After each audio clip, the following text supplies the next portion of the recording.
যে তিনি নিয়ামুল কোরআন নামক একটি বইয়ের মধ্যে পেয়েছেন যে সেখানে ইয়া আল্লাহ 41 দিন প্রতিদিন 365 বার পড়লে আশা পূরণ হয়।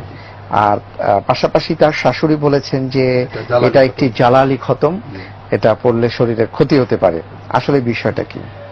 হ্যাঁ, পর্যায়ক্রমে প্রথম কথা বোন, নিয়ামুল কোরআন বইটা কেউ পড়বেন না, এটা অত্যন্ত আপত্তিকর। অনেক জাদু আছে। নিয়ামুল কোরআন নামে যে বই বাজারে প্রচলিত রয়েছে, এটা আমি বলছি এই বাংলাদেশেরই খুব প্রসিদ্ধ ব্যক্তিত্ব ছিলেন ফুরফুরার পীর আবু বকর সিদ্দিকী। তিনি জাল হাদিসের বিষয়ে একটা বই লেখাইছিলেন, এটা 1928 সালের দিকে প্রকাশিত উর্দুতে। সমাজে প্রচলিত জাল হাদিসগুলো ব্যাপারে ব্যাপক আলোচনা করার পরে তিনি লিখেছেন এই সব বই পড়বেন না, তার ভিতরে নিয়ামুল কোরআন, নাফেউল খালায়েক, এইগুলো সম্পূর্ণ জাল হাদিস, জাদু টোনা ইত্যাদি কেন্দ্রিক। মাকসুদুল মুমিনিন একটি বই আছে, জি, এটা অবশ্য ওই কিতাবে নেই। মাকসুদুল মুমিনিন বইটাও অনেকটা এরকম। এ ব্যাপারে আমি আরেকটু কঠিন কথাই বলতে চাচ্ছি যে এই মাকসুদুল মুমিনিন, নিয়ামুল কোরআন, নাফেউল খালায়েক সমাজে প্রচলনের জন্য আমাদের সমাজের ভালো আলেমরা 60% যায়। দুর্ভাগ্যজনকভাবে বাংলা ওলামায়ে কেরাম বাংলাদেশে ইসলাম আসার পরে এই 1000 বছর পর্যন্ত মাতৃভাষায় দিন চর্চা করেননি। আমাদের দেশের আলেমরা মাকসুদুল মুমিনিন যখন লেখা হয় তখন এই দেশে অনেক হক্কানি বড় বড় আলেম ছিলেন, তারা উর্দুতে দিন চর্চা করেছেন, ফার্সিতে দিন চর্চা করেছেন, উর্দুতে বই লিখেছেন। তারা মাতৃভাষায় দিন চর্চা না করে প্রথমত আল্লাহর দেওয়া দায়িত্ব অবহেলা করেছেন। কারণ আল্লাহ কোরআন কারীমে বলে ওমা আরসালনা মিন রাসূলিন ইল্লা বিলিসানি কওমিহি, প্রত্যেক রাসূলকে আল্লাহ তার মাতৃভাষা দিয়ে পাঠান, যে লিউবাইয়িনা লাহুম, তাদের কাছে মাতৃভাষায় বয়ানটা হবে। আমরা আমাদের এলেম কালাম বয়ান এটা মায়ের ভাষায় জনগণকে দেওয়ার দরকার ছিল, দেয়নি।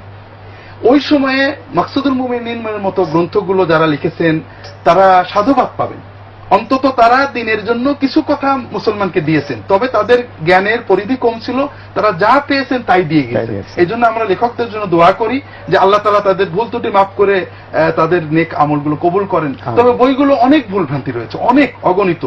এই জন্য বিশেষ করে নিয়ামুল কোরআন, মাকসুদুল মুমিনিন, নাফেউল খালায়েক এই জাতীয় বইগুলো আমাদের পড়ার যুগ শেষ হয়ে গেছে। বাংলাদেশের স্বাধীনতার পরে আলহামদুলিল্লাহ মাতৃভাষায় ব্যাপক দিনের বই লেখা হয়েছে। ইসলামিক ফাউন্ডেশনের মতো একটা প্রতিষ্ঠান থেকে যে পরিমাণে গবেষণা বই ইসলামী রচিত হয়েছে, এটা বিশ্বে আর কোন একক সরকারি প্রতিষ্ঠান আছে আমার জানা নেই।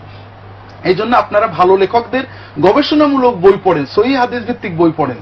আপনি যে আমলটার কথা বলেছেন এটা অত্যন্ত পুরোপূর্ণই জাল আমল, অর্থাৎ কোরআন হাদিসে কোথাও এই আমল নেই।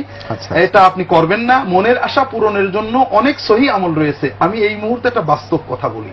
আমার কাছে এই টেলিভিশনের মাধ্যমে এক ভাই আসছেন, আমাকে দেখে আপনার কাছে ঠিকানা নিছিল, এখানে এসে দেখা করছিলেন, মনে আছে আপনার। উনি আমাকে বললেন যে আমাদের ঢাকায় তার সম্পত্তি আছে, সম্পত্তিটা একজন নিছিল ডেভেলপমেন্টের জন্য, দলিলও দিচ্ছে না, সম্পত্তিও দিচ্ছে না, খুব বিপদে আছে, কেস কারবার করে। আপনারা বলেছেন তাবিজ নেওয়া যাবে না, কবিরাজের কাছে যাওয়া যাবে না, আমাকে একটা সুন্নত আমল দিন।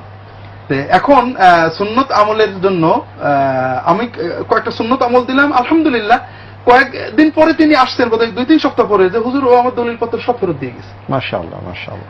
কাজে আপনারা সুন্নত আমল করেন, মনের আশা পূরণ হবে ইনশাআল্লাহ। আল্লাহু আ'লাম।